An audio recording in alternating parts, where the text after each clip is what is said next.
नमस्कार किसान भाइयों। क्या कभी आपने खेत की मेड़ पर बैठकर सोचा है कि जिस जमीन से हमारे दादा और परदादा बिना किसी रासायनिक खाद्य के सोना उगाते थे, आज वही खेत में बोरियां भर के यूरिया और डीएपी डालने के बाद भी बंजर क्यों होता जा रहा है? क्यों हर साल खेती की लागत बढ़ती जा रही है और मुनाफा घटता जा रहा है? हम दोष देते हैं मौसम को, हम कोसते हैं अपनी किस्मत को या फिर बाजार के भाव को। लेकिन किसान भाइयों, कड़वा सच यह है कि सबसे बड़ा दोष हमारी अपनी मिट्टी का है। हमारी मिट्टी, जो हमारी माँ है, वो आज बीमार है, वो आईसीयू में है। और एक बीमार माँ अपने बच्चे का पेट कैसे भर सकती है? स्वागत है आप सभी का भारत के सबसे विश्वसनीय खेतीबाड़ी चैनल टेक्निकल एग्रीकल्चर पर। आज का यह वीडियो कोई आम वीडियो नहीं है, यह एक खेती की गीता है, यह एक मास्टर क्लास है। आज के इस वीडियो में हम मिट्टी के उस विज्ञान को बहुत ही सरल भाषा में खोलकर रख देंगे, जिसे समझकर आप अपनी बंजर और कमजोर जमीन को भी मक्खन जैसा मुलायम और सोने जैसा कीमती बना सकते हैं। आज हम जानेंगे कि रेतीली मिट्टी में खाद क्यों नहीं रुकती, काली मिट्टी पत्थर क्यों बन जाती है, लाल मिट्टी में फसल क्यों सूखती है। हम जानेंगे कि कैसे आप घर पर ही मुफ्त में मिट्टी की ताकत बढ़ा सकते हैं और वो कौन सी 5 गलतियां हैं जो आपको बर्बाद कर रही हैं। तो अपनी कुर्सी की पेटी बांध लीजिए, कागज और कलम उठा लीजिए, क्योंकि अगले कुछ मिनट आपकी खेती का इतिहास और भविष्य दोनों बदलने वाले हैं। किसान भाइयों, सबसे पहले हमें यह समझना होगा कि मिट्टी केवल धूल, रेत या कंकड़ नहीं है। मिट्टी एक जीवित प्रणाली है। एक स्वस्थ मिट्टी के एक चम्मच में इतने सूक्ष्म जीवाणु, इतने बैक्टीरिया और फंगस होते हैं जितनी पूरी दुनिया में इंसानों की आबादी भी नहीं है। ये जीवाणु ही आपके असली मजदूर हैं। आप जो खाद डालते हैं उसे ये जीवाणु खाते हैं, पचाते हैं और फिर पौधे को खिलाते हैं। लेकिन पिछले 30-40 सालों में हमने क्या किया? हमने अंधाधुंध रसायन डाले, हमने कीटनाशक डाले और हमने इन करोड़ों मित्र जीवाणुओं को मार डाला। नतीजा यह हुआ कि हमारी मिट्टी का जैविक कार्बन यानी ह्यूमस खत्म हो गया। आज भारत की अधिकतर जमीनों में जैविक कार्बन 0.3% से भी कम रह गया है, जबकि अच्छी फसल के लिए यह कम से कम 0.8 से 1% होना चाहिए। जब तक जैविक कार्बन नहीं बढ़ेगा, आप चाहे खेत में हीरा मोती पीस कर डाल दें, आपकी फसल कमजोर ही रहेगी। तो आइए सबसे पहले जानते हैं इस जैविक कार्बन को वापस लाने के 3 सबसे शक्तिशाली और पक्के उपाय। उपाय नंबर 1, हरी खाद, ग्रीन मैन्योर का सही विज्ञान। आज के समय में जब पशु कम हो गए हैं और गोबर की खाद मिलना मुश्किल है, तो हरी खाद किसान का सबसे बड़ा ब्रह्मास्त्र है। लेकिन इसे करने का सही तरीका 90% किसान नहीं जानते। ध्यान से सुनिए। आपको मई या जून के महीने में जब खेत खाली हो, तब ढैंचा या सनई की बुवाई करनी है। प्रति एकड़ 15 से 20 किलो बीज पर्याप्त है। जादू तब होता है जब यह फसल 40 से 45 दिन की होती है, जब पौधा कोमल हो, हरा हो और उसमें बस इक्का दुक्का फूल आने शुरू हुए हों। यही वो समय है जब उसमें सबसे ज्यादा नाइट्रोजन होती है। इस समय आपको रोटावेटर या कल्टीवेटर चलाकर इसे खेत की मिट्टी में ही काट काट कर मिला देना है। मिलाने के बाद खेत में पानी भर दें। अगर संभव हो तो पानी के साथ 10 किलो यूरिया या थोड़ा वेस्ट डीकंपोजर डाल दें। इससे वह हरी खाद जल्दी सड़ती है। किसान भाइयों, यह एक प्रक्रिया आपके खेत को उतना नाइट्रोजन देती है जितना 25 से 30 बोरी यूरिया भी नहीं दे सकता। यह मिट्टी को स्पंज की तरह मुलायम बना देती है, जिससे जड़ें गहराई तक जाती हैं। उपाय नंबर 2, गोबर की खाद और ट्राइकोडर्मा का संगम। ज्यादातर किसान भाई क्या गलती करते हैं? वो सीधे घुड़े से कच्चा गोबर उठाते हैं और खेत में डाल देते हैं। यह फायदा कम और नुकसान ज्यादा करता है। कच्चे गोबर में दीमक के अंडे होते हैं, खरपतवार के बीज होते हैं। आपको हमेशा पकी हुई खाद डालनी है। खाद को पकाने का तरीका सुनिए। गोबर के ढेर को छाया में इकट्ठा करें, उसमें नमी बनाए रखें और सबसे जरूरी बात, उसमें ट्राइकोडर्मा मिलाएं। ट्राइकोडर्मा एक मित्र फफूंद है, एक ऐसा फंगस जो मिट्टी के दुश्मन फंगस को खा जाता है। जब आप ट्राइकोडर्मा मिली हुई खाद खेत में डालते हैं तो यह मिट्टी में फैल जाता है। इसके बाद आपके खेत में जड़ गलन, उकठा रोग या तना सड़ने की बीमारी कभी नहीं आएगी। 1 एकड़ में कम से कम 2 ट्रॉली पकी हुई खाद साल में एक बार जरूर डालें। उपाय नंबर 3, जीवामृत जीवामृत मुफ्त का खजाना। अगर आप गरीब किसान हैं, आपके पास पैसा नहीं है, तो चिंता मत कीजिए। कुदरत ने आपको जीवामृत दिया है। यह मिट्टी में सोए हुए बैक्टीरिया को जगाने का अलार्म है। इसे बनाने के लिए आपको चाहिए एक प्लास्टिक का ड्रम, उसमें 200 लीटर पानी भरें। अब इसमें 10 किलो देशी गाय का गोबर, 10 लीटर गोमूत्र, 1 किलो पुराना काला गुड़, 1 किलो बेसन, किसी भी दाल का आटा और 1 मुट्ठी किसी बड़े पेड़ जैसे बरगद या पीपल के नीचे की मिट्टी डालें। पेड़ के नीचे की मिट्टी इसलिए क्योंकि वहां कभी खाद नहीं डली, वहां मित्र जीवाणु सबसे ज्यादा होते हैं। इस घोल को डंडे से अच्छी तरह मिलाएं और ड्रम का मुंह जूट की बोरी से ढक दें। इसे 5 से 7 दिन छाया में रखें। दिन में 2 बार, सुबह और शाम, इसे डंडे से घड़ी की दिशा में घुमाएं। 7 दिन बाद यह तैयार है। जब आप फसल में पानी दें तो इसे पानी के साथ नाली में बहा दें। यह जीवामृत खेत में जाकर करोड़ों बैक्टीरिया की फौज खड़ी कर देगा। यह मिट्टी को इतना ताकतवर बना देता है कि केंचुए अपने आप वापस लौट आते हैं। और जहां केंचुआ है, वहां किसान को हल चलाने की भी जरूरत कम पड़ती है। अब हम वीडियो के उस हिस्से में आ गए हैं जो बहुत तकनीकी है। हर मिट्टी का स्वभाव अलग होता है। जैसे हर इंसान को एक ही दवाई नहीं दी जा सकती, वैसे ही हर खेत का इलाज अलग है। आइए विस्तार से जानते हैं। 1. रेतीली मिट्टी, सैंडी सॉइल, समस्याएं और समाधान। रेतीली मिट्टी वाले किसान सबसे ज्यादा परेशान रहते हैं। इसे प्यासी मिट्टी भी कहते हैं।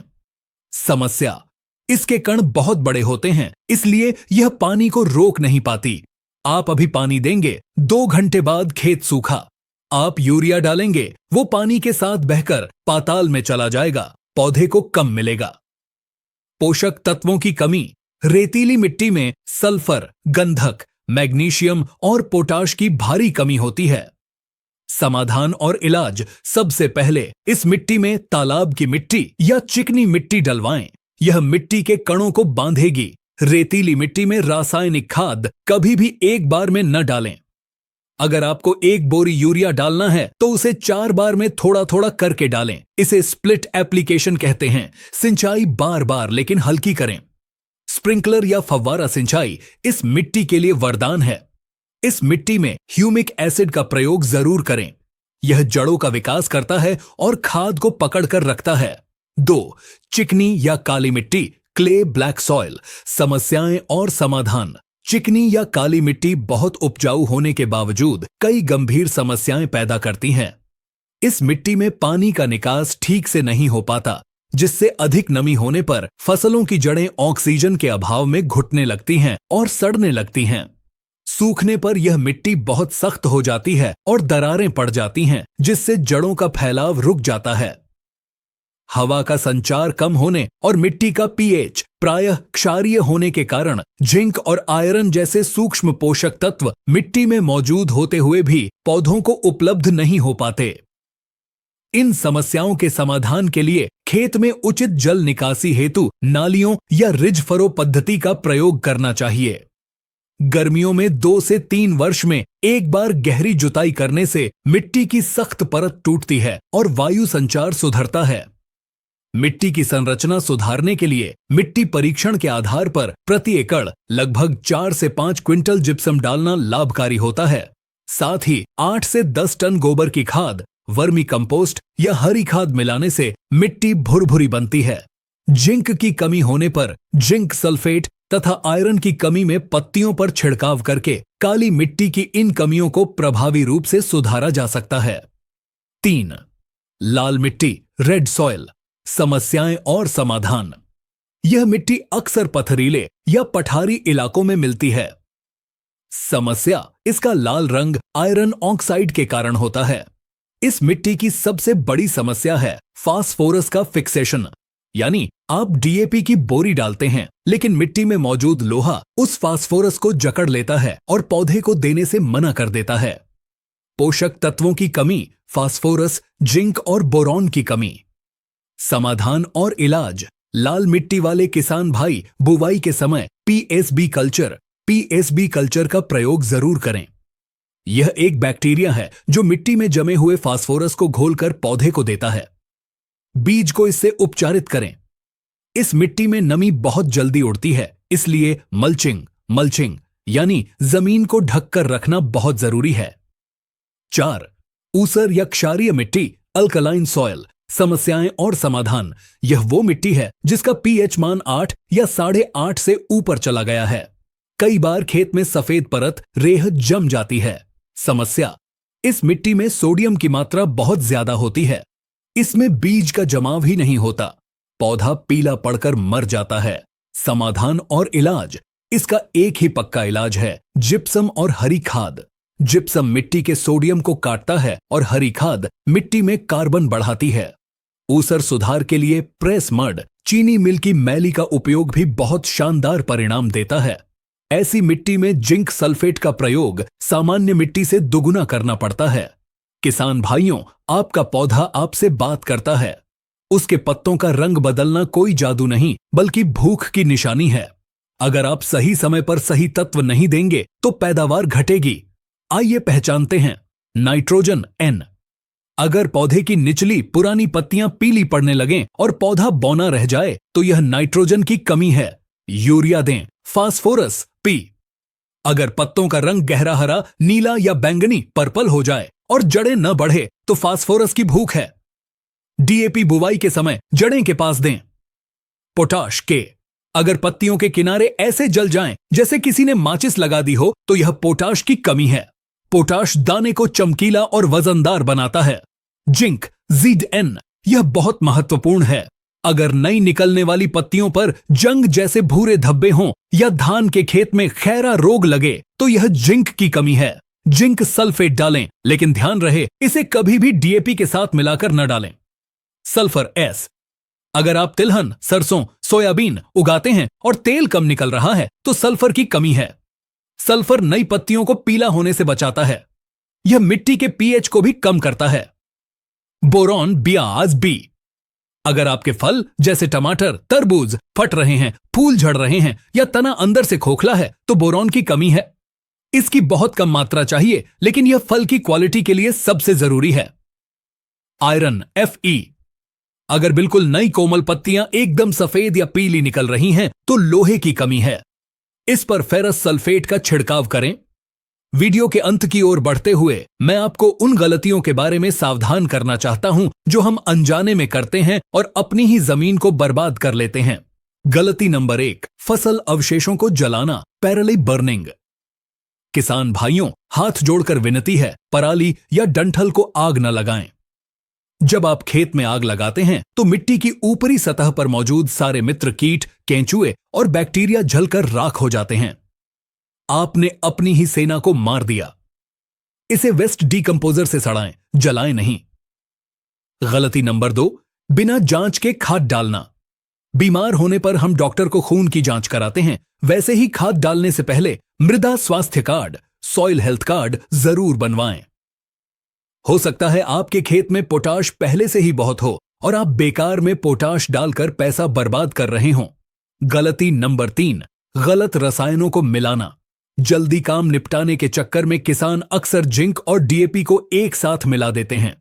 यह जहर बन जाता है, दोनों पत्थर बन जाते हैं और पौधे को कुछ नहीं मिलता।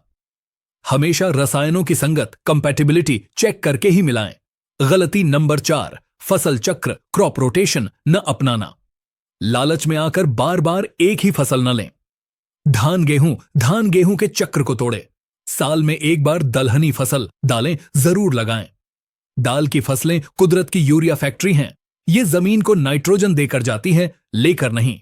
गलती नंबर 5, गहरी जुताई न करना। लगातार रोटावेटर चलाने से जमीन के 6 इंच नीचे एक सख्त परत हार्ड पैन बन जाती है। जड़ें इसे तोड़ नहीं पाती। साल में एक बार मई जून की तपती गर्मी में मिट्टी पलटने वाले हल MB प्लाव से गहरी जुताई जरूर करें। इससे खेत को धूप लगती है और सख्त परत टूटती है। तो किसान भाइयों, मिट्टी को उपजाऊ बनाना एक दिन या एक रात का चमत्कार नहीं है। यह एक तपस्या है, एक प्रक्रिया है। अगर आपकी मिट्टी बीमार है तो उसे ठीक होने में समय लगेगा। आज से ही संकल्प लें, हम हरी खाद और गोबर की खाद का उपयोग बढ़ाएंगे। हम जीवामृत जैसे देसी नुस्खों को अपनाएंगे। हम मिट्टी की जांच के आधार पर ही रासायनिक खाद डालेंगे। हम सूक्ष्म पोषक तत्वों जैसे जिंक, बोरॉन और सल्फर को नजरअंदाज नहीं करेंगे। अगर आप इन वैज्ञानिक तरीकों को अपनाते हैं तो मेरा दावा है कि अगले 2 सालों में आपके खेत की मिट्टी इतनी उपजाऊ हो जाएगी कि पड़ोसी किसान आपसे पूछने आएंगे कि भाई तुमने खेत में क्या डाला है। आपकी लागत आधी हो जाएगी और मुनाफा दुगुना। हमें उम्मीद है कि टेक्निकल एग्रीकल्चर की यह विस्तृत और गहरी जानकारी आपको पसंद आई होगी। इस वीडियो को बनाने में बहुत मेहनत और रिसर्च लगी है। अगर आपको इससे 1% भी फायदा हुआ हो तो वीडियो को लाइक जरूर करें। और हां, इस ज्ञान को अपने तक सीमित न रखें। इसे व्हाट्सएप ग्रुप्स में, फेसबुक पर अपने किसान दोस्तों के साथ शेयर करें। शायद आपका एक शेयर किसी किसान भाई की डूबती खेती को बचा ले। इस प्रकार की जानकारी हम फेसबुक और इंस्टाग्राम पर भी डालते हैं, तो वहां भी हमें फॉलो कर लीजिए। लिंक नीचे है। नीचे कमेंट बॉक्स में हमें बताएं कि आपके क्षेत्र में कौन सी मिट्टी है और आप कौन सी समस्या का सामना कर रहे हैं। हम हर कमेंट का जवाब देने की कोशिश करेंगे। चैनल को सब्सक्राइब करें और घंटी का बटन दबाएं ताकि अगला वीडियो आप मिस न करें। जल्द ही मिलते हैं एक और बेहतरीन जानकारी के साथ। तब तक के लिए खेत में पसीना बहाते रहें, अपनी मिट्टी की सेवा करते रहें। जय हिंद, जय भारत, जय किसान।